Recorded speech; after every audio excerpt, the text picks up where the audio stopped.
আসসালামু আলাইকুম প্রিয় দর্শক, আপনারা জানেন যে এই সময়ে সবচেয়ে আলোচিত একটা বিষয় হচ্ছে মব কালচার। মানে কিছু লোককে একটা বিশেষ রাজনৈতিক গোষ্ঠীর সমর্থক অথবা স্বৈরাচারের দোসর অথবা ফ্যাসিবাদের দোসর এই ধরনের কিছু একটা বলে তার উপর চড়াও হওয়া, তাকে মারপিট করা এবং তাকে নিয়ে গায়ের জুড়ে থানায় নিয়ে যেয়ে থানার ওপর প্রেশার দেওয়া যে একে গ্রেপ্তার করা হোক বা হোক না, অথবা অনেক সময় তাকে পিটিয়ে মেরে ফেলা, এটাও হতে পারে। তো এই ধরনের যে কাজগুলো, এর কোনো বিচার হচ্ছে না, কেউ প্রতিবাদ করতে পারছে না এবং কোনো প্রতিবাদকে গ্রহণ পর্যন্ত করা হচ্ছে না। এই বিষয়টাকেই বলা হচ্ছিল মব, এবং এই মব কালচার এই সময় একটা মারাত্মক ক্যান্সারের মতো আমাদের সমাজের মধ্যে এসে দাঁড়িয়েছে। এর হাত থেকে মুক্তির উপায় কী, এটা নিয়ে অনেকে অনেক কথা বলেছেন, কিন্তু যার কাছ থেকে আমরা মুক্তিটা সবচেয়ে বেশি আশা করি, মানে প্রতিকারটা যার কাছ থেকে সবচেয়ে বেশি আশা করি, সেটা হলো সরকারের কাছ থেকে। যে সরকার এই মবটাকে কীভাবে মূল্যায়ন করছে, এবং আমরা বিস্ময়ের সঙ্গে বেদনার সঙ্গে লক্ষ্য করছি সরকার এটাকে এক ধরনের প্রশ্রয় দিচ্ছে। কেন প্রশ্রয় দিচ্ছে সে আলোচনায় আমি আসছি। আমার যে ধারণাটা, তারা কেন প্রশ্রয় দিচ্ছে, এটা আমরা দেখতে পাচ্ছি এই কারণে যে সরকারের বিভিন্ন লোক, আমি আপনাকে সিম্পল একটা উদাহরণ দিয়ে বলি। এই সরকারের গুরুত্বপূর্ণ কয়েকজন ব্যক্তি মব নিয়ে কি বলেছেন সেটা আপনাদের একটু আমি ধারণা দিই। যেমন ধরেন, আজকে থেকে জুন মাসের 16 তারিখে প্রথম মব নিয়ে একটা আলোচনা করলেন প্রধান উপদেষ্টার প্রেস সচিব মিস্টার শফিকুল আলম। তিনি বললেন যে আমি এটাকে মব বলবো না, এটা হলো প্রেশার গ্রুপ। মানে যারা এই কাজটা করছে তারা মব করছে না, তারা প্রেশার দিচ্ছে কোনো একটা জিনিস পাওয়ার জন্য, অথবা কোনো একটা অধিকার আদায়ের জন্য, অথবা কোনো একটা অন্যায় হচ্ছে সেই অন্যায়কে প্রতিরোধ করার জন্য তারা প্রেশার দিচ্ছে। তারা কার উপর প্রেশার দিচ্ছে? সরকারের উপর প্রেশার দিচ্ছে, অথবা কোনো একটা প্রতিষ্ঠানের উপর প্রেশার দিচ্ছে।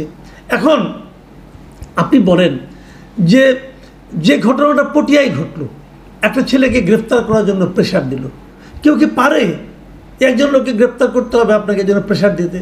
এবং একই জিনিস আমরা ধানমন্ডিতে দেখেছি যে হাক্কানি পাবলিশার্সের যে প্রকাশক, তাকে গ্রেফতার করার জন্য কিছু লোক প্রেশার দিচ্ছিল। আমরা ওটাকে মব বলছি, শফিকুল আলম সাহেব বলছেন যে না, এটা মব না, এটা হলো প্রেশার গ্রুপ। তো এটা কি আসলে প্রেশার গ্রুপ, নাকি সমাজে বিশৃঙ্খলা সৃষ্টি করার জন্য একদল মোটিভেটেড লোকের একটা অন্যায় প্রচেষ্টা? কিন্তু উনি এটা বলছেন, কেন বলছেন, অথবা এই বলার পেছনে কী কাজ করছে, আমি আরও দু একটা মতামত পড়ি, তাহলে আপনি বুঝতে পারবেন। এই প্রধান উপদেষ্টার সিনিয়র সহকারী প্রেস সচিব মিস্টার ফয়েজ আহমদ, উনি কি বলেছেন? উনি এটা বলেছেন 5 জুলাই। উনি বলেছেন মব একটি আওয়ামী ন্যারেটিভ। দেখেন, মব শব্দটাকে উনি বলছেন এটা একটা আওয়ামী ন্যারেটিভ। কখনো কখনো প্রতিবাদকে মব বলা হচ্ছে, আবার কখনো কখনো ছোটোখাটো সংঘাতকেও মব বলা হচ্ছে। সব কিছুকে এভাবে মব বলা ব্যক্তিদের অধিকাংশই সফট আওয়ামী লীগার। খেয়াল করুন, হ্যাঁ, আমি ওনার সঙ্গে ওনার শেষ বাক্যটার সঙ্গে একমত যে সব কিছুকে আপনি মব বলতে পারবেন না। আবার সব কিছুকে মব বললে এটা খারাপ, এবং যারা সব কিছুকে মব বলছে তারা আবার ঢালাওভাবে সফট আওয়ামী লীগার। এই যে মানে উদ্ভাবনটা, ফয়েজ আহমেদ সাহেবের এই উদ্ভাবনটার সঙ্গে আবার একমত না আমি। তারা সফট আওয়ামী লীগার ছাড়া আর কেউ এই কাজটা করতে পারে না, আর অনেকেই করতে পারে। কাজেই ঢালাওভাবে সফট আওয়ামী লীগার, হার্ড আওয়ামী লীগার, এভাবে যে আপনি একজনকে বিশেষায়িত করে দিচ্ছেন, এটা কিন্তু ভালো কোনো লক্ষণ না। তাহলে কি হবে, পরবর্তী সময়ে কেউ কোনো প্রতিবাদ করারই সাহস পাবে না, আগ্রহ অনুভব করবে না। একটা অঘটন ঘটছে, একটা অন্যায় হচ্ছে, সেটা নিয়ে যে একটা প্রতিবাদ করবে, তখন ভাববে এই বুঝি আমাকে সফট আওয়ামী লীগার অথবা হার্ড কোর আওয়ামী লীগার এই অভিযোগ করে আমাকে বোধহয় কর্নার করে দেওয়া হবে। কাজেই ওই লাইনে কিন্তু কেউ যাবে না। কাজে এটাও কিন্তু একটা মতলবী ওরা বক্তব্য। আর প্রথম যে বক্তব্যটা দিয়েছেন উনি, যে মব একটি আওয়ামী ন্যারেটিভ, এটা তো ভয়ঙ্কর কথা। মব কেন আওয়ামী ন্যারেটিভ হবে? যে দেশে আওয়ামী লীগ নেই সেই লোকে মব বলে না, মব হয় না ওখানে। আমাদের এখানে কি আওয়ামী লীগ আমলেও মব হয়নি? হয়েছে, তাহলে আওয়ামী ন্যারেটিভ কেন হবে? এখন আপনারা মনে যা কিছু আপনার বিপক্ষে যাবে, যা কিছুকে আপনি জবাব দিতে ব্যর্থ হবেন, সেটাই আওয়ামী ন্যারেটিভ হয়ে যাবে। আপনি এটা ভাবছেন কেন? এই ভাবনাগুলো ঠিক না। কিন্তু তারপরে ওরা জেনে শুনে এই কাজটা কেন করছেন সেটা নিয়ে আমি একটু বলতে চাই। তো সেটা মূল কারণটা আমি যেটা মনে করি, এইগুলি বলা হচ্ছে এই কারণে যে এই ঘটনাগুলি ঘটানোর মাধ্যমে, মানে এই ঘটনাগুলি যে ঘটছে, আমার কাছে মনে হয় এর পেছনে সরকারের এক ধরনের আশকারা আছে, এক ধরনের প্রশ্রয় আছে। সরকার যেন বলতে চাচ্ছে যে এই ধরনের ঘটনা আরও ঘটুক। ঘটলে কি হবে? ঘটলে যে জিনিসটা হবে, সরকার বলতে পারবে যে আইন শৃঙ্খলা পরিস্থিতি আমাদের নিয়ন্ত্রণে নেই। এবং এক্ষেত্রে পুলিশ সম্পর্কে একটা ঢালাও কথা বলা হয়ে থাকে যে পুলিশের নাকি মনোবল ফিরে আসেনি, পুলিশ নাকি সক্রিয় হচ্ছে না, পুলিশ নাকি 100% দিচ্ছে না। অতএব পুলিশের অবস্থান নিয়েও কিন্তু নানা ধরনের তারা দুঃখ প্রকাশ করছে, হতাশা ব্যক্ত করছে।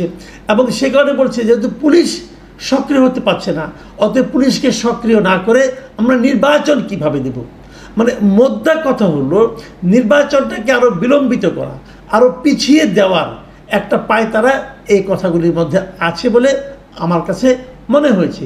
যে কারণেই তারা এভাবে মবকেই বরং প্রতিহত করার পরিবর্তে গ্লোরিফাই করার চেষ্টা করছেন। আমি আরেকটা মব নিয়ে কথাটা বলি। এইটা নিয়ে বলেছেন আমাদের উপদেষ্টা, তথ্য উপদেষ্টা মিস্টার মাহফুজ আলম। উনি কি বলেছেন শুনুন আপনারা। উনি বলেছেন বাংলাদেশে প্রথম মব ভায়োলেন্স হয়েছিল বিহারি জনগোষ্ঠীর উপর। মানে উনি মুক্তিযুদ্ধের কথা বলতেছেন। তারপরে মব হয়েছে ছাত্র ও তরুণ মুক্তিযোদ্ধা, অথচ মুজিববাদ বিরোধীদের উপর। বাংলাদেশের প্রতিষ্ঠিত রাজনৈতিক দলগুলোর সরাসরি ইন্ধনে গত 53 বছর মব হয়েছে ধর্মীয় সংখ্যালঘুদের উপর। মবের ডেফিনিশন স্ট্রেচ করলে তথাকথিত জনতার আদালত, জনতার মঞ্চ, 96, 28 অক্টোবর, শাহবাগ সবই মব জাস্টিস, মব ভায়োলেন্স। মানে উনি মব ভায়োলেন্সকে এত দূর ছড়িয়ে দিয়েছেন যে এটা নিয়ে আসলে কথা বলতে গেলে না একটা অনুষ্ঠানই করা লাগে। মানে এই ভদ্রলোক মাঝে মাঝে খুব ভালো কথা বলেন, আমার কাছে ওনাকে পছন্দ হয় এই কারণে কি উনি কিছু মৌলিক কথাবার্তা বলেন যেগুলো আগে কেউ বলেনি, উনি বলেন। এটা ভালো, ওনার পড়াশোনার একটা আগ্রহ আছে এটা আমি মনে করি।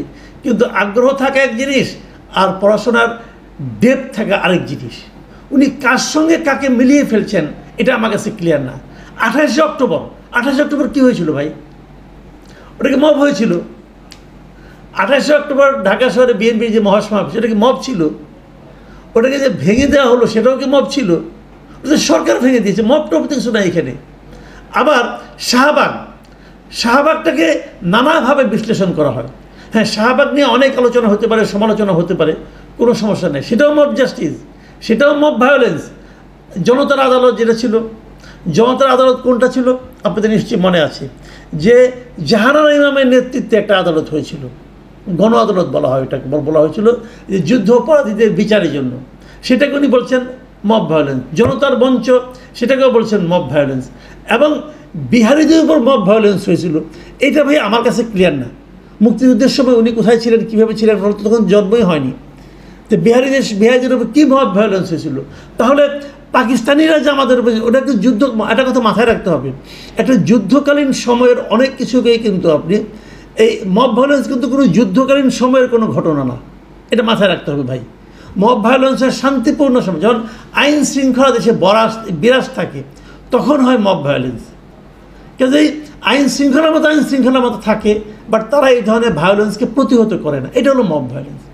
আমি এই আলোচনাটা সংক্ষিপ্ত করি, আলাপ করলে অনেক করা যায়, এত আলাপ করে লাভ নেই। একটা কথা মাথায় রাখবেন আপনারা, সেই জিনিসটা হলো কি, অনেকে হয়তো ভাবছেন যে মবটা সরকার একভাবে প্রশ্রয় দিচ্ছে কারণ তারা নির্বাচনটাকে বিলম্বিত করতে চায়। এটা হতে পারে, আমি তাতে অস্বাভাবিক মানে এই ধরনের ঘটনা ঘটছেই না একদম আমি তা বলছি না। আবার কেউ বলতে পারেন যে কোনো পলিটিক্যাল পার্টি যারা ভাবছে এই মুহূর্তে ইলেকশন করলে তারা বেশি একটা আসন পাবে না, তারা মবটাকে অজুহাত হিসেবে উপস্থাপন করে নির্বাচনটাকে পিছিয়ে দিতে চায়। যেমন জামাতের আমির ওই দিন পাটগ্রামের উদাহরণ দিয়ে বললেন এই অবস্থাতে নির্বাচন হওয়া সম্ভব না। এটাও হতে পারে কিন্তু একটা। আবার বিপরীত দিকে আরেকটা কথা বলি, এই যে প্রক্রিয়াটা, এই যে প্রসেসটা, যে মবের অজুহাতে নির্বাচনটাকে পিছিয়ে দেওয়া, মব হচ্ছে বলে আন্দোলন, মানে আপনার বলা যে মবের কারণে দেশে নির্বাচনের অনুকূল পরিবেশ নেই, এই যে বিষয়গুলো, এগুলো কিন্তু রিস্ক আছে। এটা অনেকটা ওই আগুন নিয়ে খেলার মতো অবস্থা। আগুন নিয়ে খেলতে গেলে কিন্তু ওই আগুনের স্ফুলিঙ্গ আপনাকেও পুড়িয়ে দিতে পারে। এই জিনিসটা মাথায় রেখেন আপনারা। কারণটা কি আপনারা মাথায় রাখবেন, মনে রাখবেন, আর্মি কিন্তু একটা বিষয়ে, আমাদের সেনাবাহিনী কিন্তু একটা বিষয়ে খুব দৃঢ়ভাবে প্রতিবাদ করেছিল, সেটা হলো মব। তারা বলেছিল তারা কোনো অবস্থাতে মব হতে দেবে না, মব ভায়োলেন্স হতে দেবে না। তারপরে যদি মব এভাবে চলতে থাকে সেটাকে আর্মি কীভাবে রিয়্যাক্ট করবে একটু প্লিজ মাথায় রাখবেন। কারণ পরবর্তী সময়ে কিন্তু বলতে পারবেন যে এটা তো আর্মির করা কাজ না। হ্যাঁ, আর্মির তো অনেক কিছুই কাজ না। গত বছর অগাস্টে মানে আপনার যে ছাত্র জনতার যে আন্দোলন ছিল, সেই গণ আন্দোলনে আর্মির কী ভূমিকা ছিল?